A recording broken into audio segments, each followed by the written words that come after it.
Hi, I'm Steve Beeman back with you again as Chairman and Chief Executive of Elevare Technologies. Thanks for taking the time. It's January 30th, 2024. It's been a busy day, but I wanted to get back with you and share some thoughts on questions I've had from potential investors, and I wanted to record these responses so you had them for your records. There are two real questions that come up, and that's why is Elevare Technologies right? What's causing the market to move in our favor, number one? And then secondly, why is Elevare the right company to invest in to take advantage of that? Well, let's talk about the market first and the opportunity that really all of us can face in this digital transformation. First, you and I both know the world is moving digital, period. I mean, that's the end of the discussion. It is moving digital. A remote work society is beginning to take place, and we know that's going to continue over time. Even with companies requesting that people go back to work, it's a shared environment where they work at home sometimes, work in the office other times. So we know that that's a critical thing to be able to accommodate remote work with a very successful thing. Number two, a digital economy is going to grow out of this. And unlike industrial capitalism, I believe that digital capitalism will morph into a kind of an advanced barter system, if you will, where it's peer-to-peer purchasing rather than going through intermediaries like MasterCard, Visa, and banks. I think we can go straight in this economy in a peer situation, which has no friction. And then finally, I would say that connectivity in the digital age is moving across geopolitical boundaries. I wrote a paper in 1984 about the coming failure of the nation state. The whole principle of that was that technology grows, it breaks down borders. I now have as much in common with someone in the Philippines as I do with someone in Chicago. I can communicate with someone in Europe or around the world every bit as easily as I can communicate here. So that expands markets and changes the nature of the communities that we engage in. Number 2 point, Web 3 and Web 4 are very real and they're unstoppable.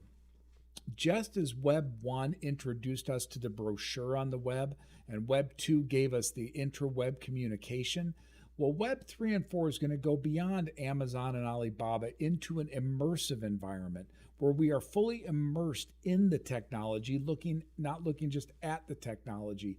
And that plays into a thing that people are getting tired of non-personal communications, whether it's text or Instagrams or all that. They'll want to move to an immersive environment where they're connected to people in reality. And yes, it's an avatar, but people are becoming more and more confident of avatars, and they're becoming more used to it every day. In fact, generations coming up, an avatar is every bit as much a representation as they are. So we think those things are critical, not to mention that privacy, confidentiality, security, and all of those are going to come into the digital age through Web 3 and 4. So, you look at things like WhatsApp, where that gives private, not traceable communications. That exists for a reason. And it's not all criminal, and people talk about the nefarious things. The fact is, we just like privacy. Well, the World Wide Web in Web 3 and Web 4 with the immersive technologies like Eleverse give you complete privacy. We think that's important. Number 3 on this point is we think v-commerce will supersede e-commerce. And let's talk about financial transactions, as I said earlier, moving into a frictionless environment.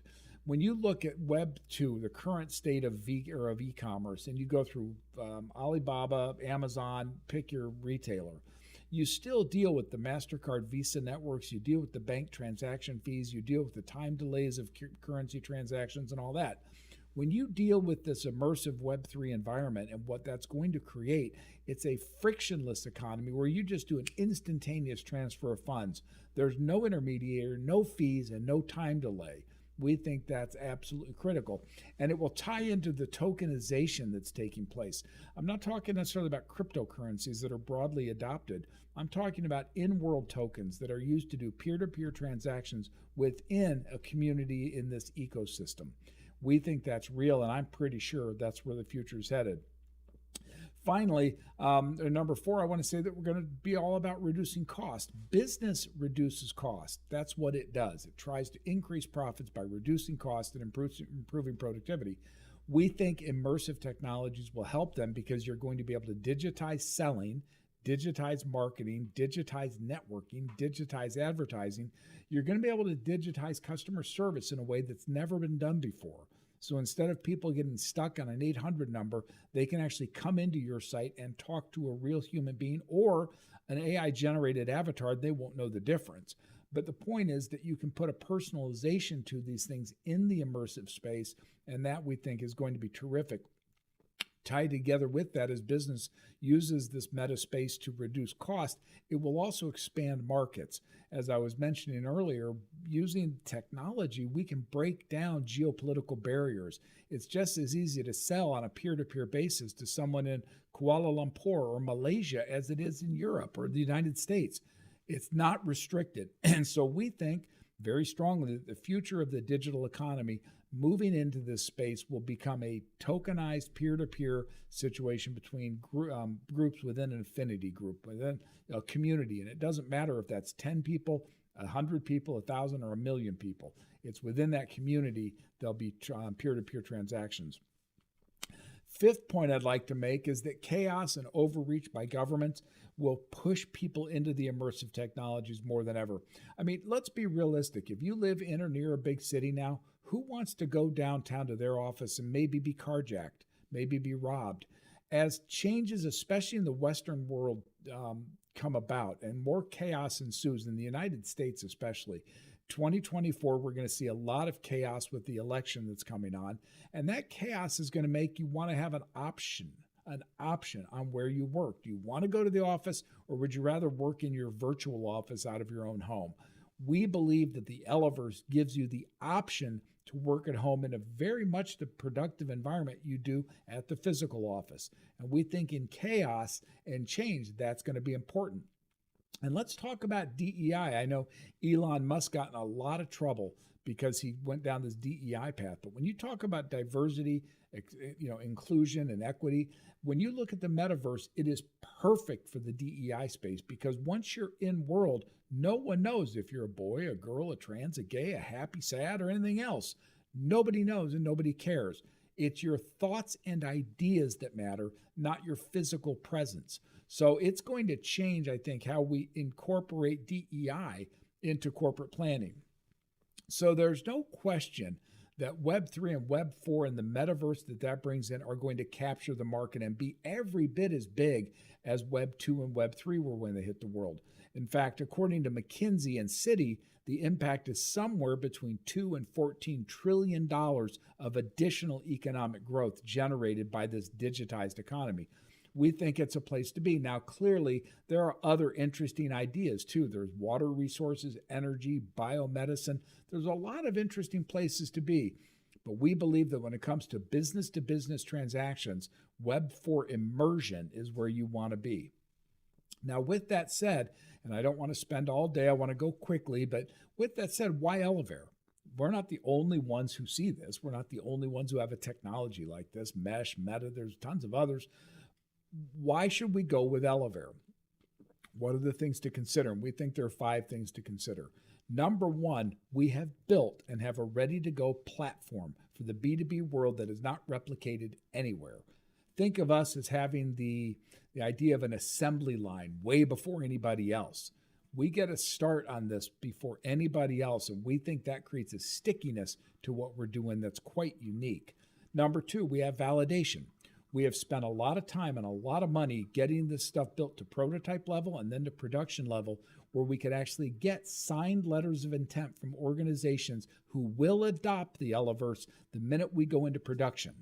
So we're excited. That represents, I think, and I've said 500,000 plus independent businesses all in among the existing LOIs. That's a drop in the bucket against the 33 million in our serviceable market, but it's a nice place to start for sure. Number 3, we have highly efficient operations, so we're not heavy on cost. We've been able to partner with LandVault to do our basic core development at Elevare, Now, that's not in our mind a long-term perfect solution. We obviously want to internalize the technology, and we're working to do that. We've been working diligently with some of the fractional CTO groups to bring in a CTO as soon as we get funded and start migrating that tech inside. But right now, the efficiency of using LandVault as our development partner has allowed us to sustain operations while we're short on capital. So we think that that's kind of exciting. And then we're also looking at the team that can come and work with our Chief Revenue Officer, Frank Parisi, and myself. We think sales is going to drive it under Frank, but the technology will be brought in-house as soon as we can. Number 4, we are priced at what we think is a fraction of the possible value. And if we right now have a total authorized raise of $5 million, and we think that'll take 500,000 shares, give or take, depending on the price. The first 50,000 shares are priced at $10 for $500,000. That tranche, when it's released, I'm hopeful that the subsequent releases of shares will be at a higher price than that because we'll be in channel, we'll be in production, and people will be able to see what we're trying to build.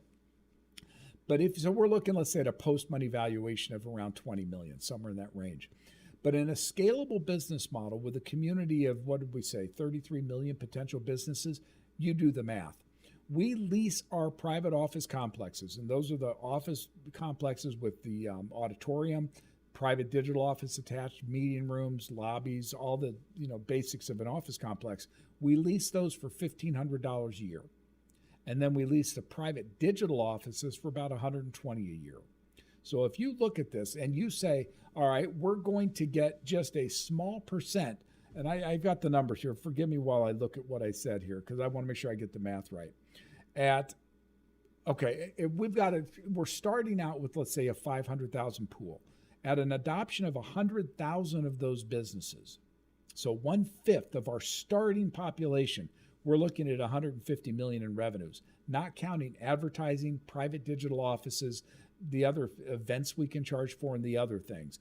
If we get just 1% of the serviceable market, that's like 330,000 businesses. Again, we're looking there at a company of over 500 million in revenues. So we think this can scale quickly. The mathematics works, and this can become a major player very, very quickly because we have a completely unique business model. Finally, I would say if we have the market to play in and we have the product, we have the customers, finally we have the passion. We've got, a couple guys, and me and Frank especially, who are going to lead this charge. I have said I'm willing to go on the road 40 weeks a year preaching the message of the digital economy. I believe in this. I've believed in it for a long time. I think now is the time to strike. Technology has grown up to meet this vision I've had, and I want to go out and spread this message for our company. So the passion and the drive behind that, as well as the creativity and the thought and the existence of the technology, all come together to create quite the opportunity. So I look forward to answering more questions for anyone. Please feel free, as always, to call me at 630-319-4000 or email me at steve@elevaretech.io. Either way, reach out. Let's see what we can do, and we'd love to entertain you as one of our shareholders. Thanks for your time today.